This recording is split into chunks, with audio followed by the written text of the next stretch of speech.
Hello नमस्कार दोस्तों, मेरा नाम है अतुल और आपका हमारे यूट्यूब चैनल पर बहुत बहुत स्वागत है। तो दोस्तों, आज हम लोग सीटेट एग्ज़ाम से रिलेटेड मैथ पेडागोजी सेक्शन में आज हम लोग पढ़ने जा रहे हैं वैन हीले की ज्यामिति स्तर। ठीक है, उन्होंने कितने ज्यामिति स्तर दिए हैं, कौन कौन से उन्होंने स्तर दिए हैं, सबके बारे में आज हम लोग जानकारी डिटेल में लेंगे। क्योंकि वैन हीले की जो ज्यामिति थ्योरी है उससे हर बार प्रश्न बनते हैं और बनते आए हैं और बनते भी रहेंगे। ठीक है, कम से कम 1 से 2 प्रश्न हमेशा बनते हैं, तो उसके बारे में हम लोग पर जानकारी डिटेल में लेंगे। तो दोस्तों, देरी नहीं करते हैं, सीधा चलते हैं अपने टॉपिक पे। लेकिन टॉपिक शुरू करने से पहले अगर आप लोग चैनल पे पहली बार आए हुए हैं तो चैनल को सब्सक्राइब जरूर कर लीजिएगा, बेल आइकन को भी दबा लीजिएगा और वीडियो को लाइक भी कर दीजिएगा और अपने दोस्तों के साथ में शेयर भी कर दीजिएगा जो भी सीटेट एग्ज़ाम की तैयारी कर रहे हैं। ठीक है, तो चलिए दोस्तों, देरी नहीं करते हैं, अब सीधा चलते हैं अपने टॉपिक पे। तो दोस्तों, आज का हमारा पहला टॉपिक है वैन हीले। वैन हीले के बारे में आज हम लोग कंप्लीट जानकारी लेंगे और उन्होंने वैन हीले जी ने कौन कौन से ज्यामिति स्तर बताए उसके बारे में हम लोग जानकारी लेंगे। तो सबसे पहले हम बात करते हैं वैन हीले के ज्यामिति स्तर की। तो वैन हीले जी ने ज्यामिति स्तर में लेवल बताए थे कितने, तो वो लेवल बताए थे 5 और उन्होंने चरण बताए थे उन्होंने 4। आपको ये चीज़ें पहले याद रखना है कि वैन हीले ने लेवल 5 बताए थे और चरण 4 बताए थे। अब उनको समझते हैं कौन कौन से लेवल हैं, कौन कौन से भी चरण हैं। देखिए, तो हम बात करते हैं सबसे पहले लेवल 1 की। ठीक है, तो हम बात करते हैं किसकी, बात करते हैं लेवल 1 की। तो लेवल 1 क्या है, तो लेवल वन में उन्होंने देखिए लेवल, उन्होंने 5 लेवल उन्होंने बताए थे। ठीक है, 5 लेवल में से हम लोग क्यों, रीजन इसका रीज़न ये है दोस्तों, 5 लेवल उन्होंने 5 दिए, चरण उन्होंने 4 दिए। क्यों, क्योंकि उन्होंने लेवल 0 से स्टार्ट किया था, इसलिए ये इसको काउंट हम लोग 0 से करेंगे, लेवल 0 से काउंट करेंगे। ठीक है ना, तो उन्होंने लेवल 0 हो गया, फिर लेवल 1 हो गया, लेवल 2 हो गया, लेवल 3 हो गया, है ना, इसी प्रकार से लेवल 4 हो जाएगा। लेकिन अगर बात करें चरण की, तो लेवल जो चरण है वो उन्होंने 4 चरण दिए, तो वो चरण हमारे 1 से काउंट होंगे। ठीक है, अब उसको समझते हैं पहले। तो लेवल 0 ने उन्होंने वैन हीले जी ने लेवल 0 में उन्होंने चाक्षुषीकरण के बारे में बताया। तो चाक्षुषीकरण क्या होता है, चाक्षुषीकरण का मतलब होता है विजुअलाइजेशन ही। ठीक है, अब विजुअलाइजेशन क्या होता है उसको हम लोग समझते हैं। देखिए, इसमें बच्चे चीज़ों को सिर्फ जानते हैं या उन्हें देखकर अपनी इमेज बना लेते हैं।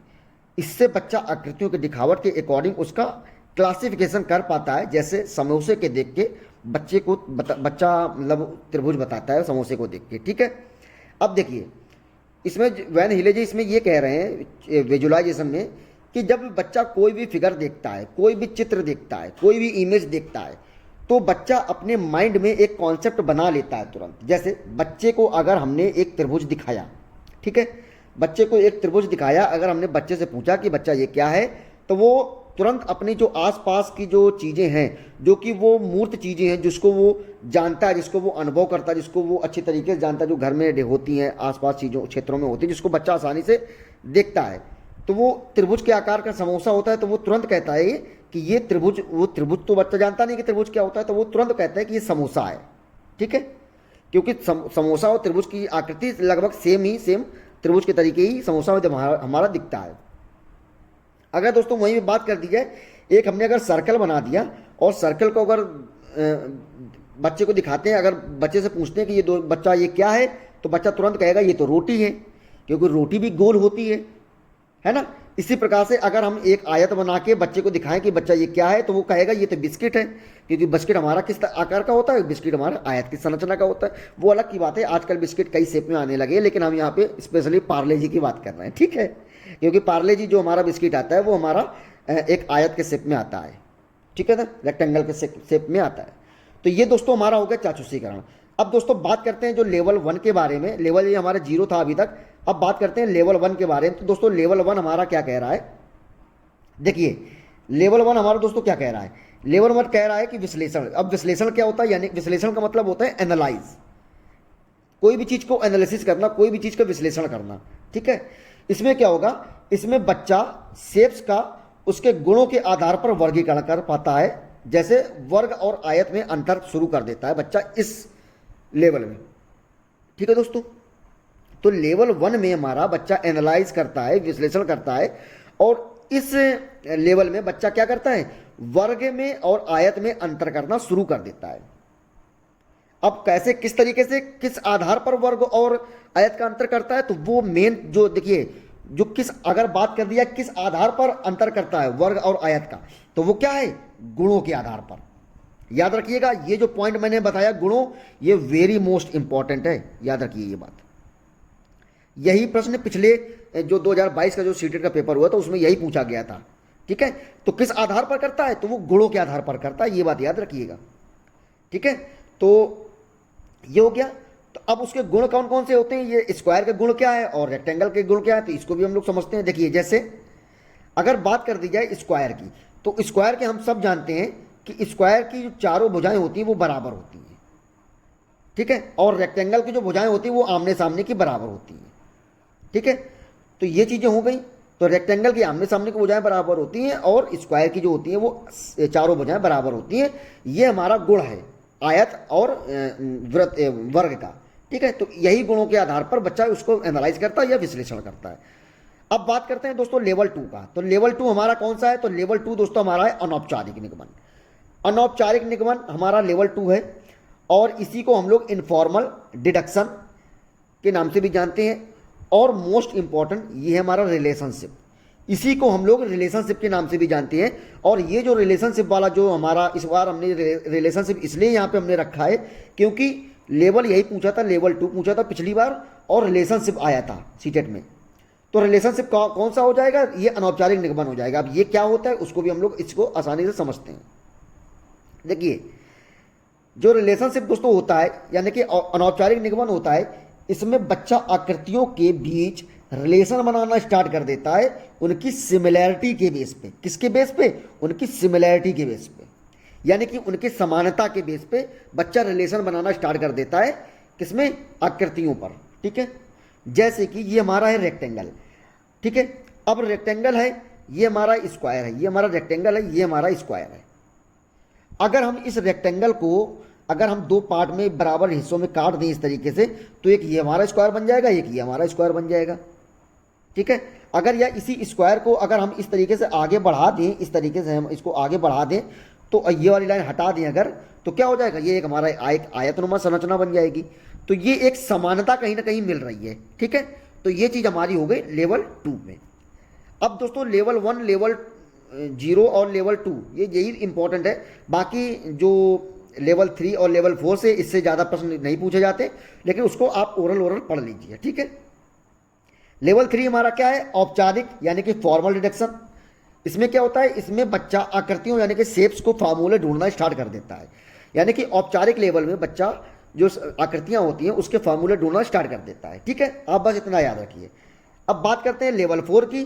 तो लेवल 4 हमारा क्या है, दृढ़ता यानी कि रिगर। इसी को हम लोग बात करते हैं एक्जिमेटिक, ठीक है। तो इसमें क्या करता है, इसमें बच्चा अपने ज्यामिति चिंतन के अकॉर्डिंग खुद चीजें बनाना स्टार्ट कर देता है, ठीक है। लेवल 4 में अगर बोल दिया जाए, प्रश्न में पूछ दिया जाए कि बच्चा ज्यामिति चिंतन के अकॉर्डिंग खुद चीजें बनाना स्टार्ट कर देता है, तो बच्चा किस लेवल में है, तो वो हो जाएगा लेवल 4 में, ठीक है दोस्तों। तो ये हमारा हो गया वैन हीले जी की हमारी जो ज्यामिति जो संरचना थी उसको हम लोगों ने समझ लिया। अब बात करते हैं कि इसके प्रश्न किस तरीके से पूछे जाते हैं। तो उसको एक हमने एक एग्जाम्पल भी मैं आपके लिए लाया हूं, प्रश्न किस तरीके से पूछे जाते हैं एग्जाम में वो भी हम आपको समझते हैं। देखिए प्रश्न इस तरीके से पूछते हैं कि एक सेकंड, कलर इसका मैं चेंज कर लूं थोड़ा सा।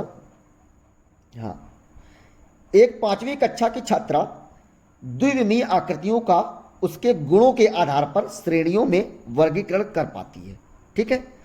ज्यामिति विकास की वैन हेले सिद्धांत के अनुसार वह छात्रा ज्यामिति विवेचन के स्तर पर है, यानी कि किस स्तर पर है, ये यानी कि डैश किस स्तर पर है, ये पूछा गया है, ठीक है। तो अब स्तर कौन कौन से है, विश्लेषण स्तर हमारे देखते हैं पहले। तो पहला हमारा विश्लेषण यानी कि एनालिसिस, स्वयं सिद्धि यानी कि एक्जोमेटिक, या अभिसंज्ञान यानी कि पहचानना यानी कि रिकॉग्नाइजेशन, ठीक है, या निगमन यानी कि डिडक्शन। अब बात करते हैं वो किस लेवल में है, तो उसकी हम बात करते हैं। तो प्रश्न हमारा क्या पूछ रहा है, प्रश्न हमारा कह रहा है एक 5वीं कक्षा की द्विविमीय आकृतियों को, द्विविमीय मतलब 2D आकृति, द्विविमीय का मतलब क्या होता है, 2D आकृति को, ठीक है, आकृतियों को उसको गुणों के आधार पर, किसके आधार पर, मैंने आपको बताया था जस्ट अभी, उसके गुणों के आधार पर श्रेणियों को वर्गीकृत करता है। तो बच्चा किस स्टेज में है, तो मैंने आपको बताया था गुणों के आधार पर। तो गुणों के आधार पर दोस्तों मैंने आपको किस लेवल में बताया था, तो मैंने आपको गुणों के आधार पर बताया था कि बच्चा अगर गुणों के आधार पर वर्गीकृत कर रहा है तो वो किस लेवल में है, लेवल 1 में। और वो लेवल कौन सा है, तो वो है विश्लेषण यानी कि एनालिसिस।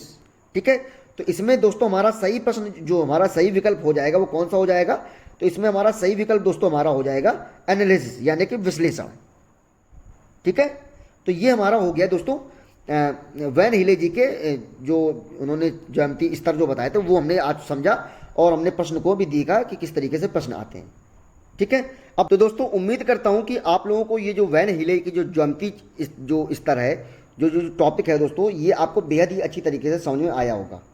ठीक है दोस्तों, क्योंकि दोस्तों मैंने पूरी तरीके से आपको समझाने की कोशिश की है, और जो वैन हीले जी का जो ज्यामिति स्तर है वो बहुत ही अच्छी तरीके से मैंने आपको समझाया है। और इस टॉपिक को अगर आपने अच्छे से समझ लिया होगा, इसको आप अच्छे से नोट्स बना लीजिए, क्योंकि इस टॉपिक से 1 से 2 प्रश्न हर बार पूछे जाते हैं। तो उम्मीद करता हूं कि आप अच्छे से समझ में गए होंगे। ठीक है दोस्तों, तो दोस्तों आज के लिए इतना ही, और मिलते हैं कल के अगले वीडियो में। तब तक के लिए नमस्कार, जय हिंद, वंदे मातरम।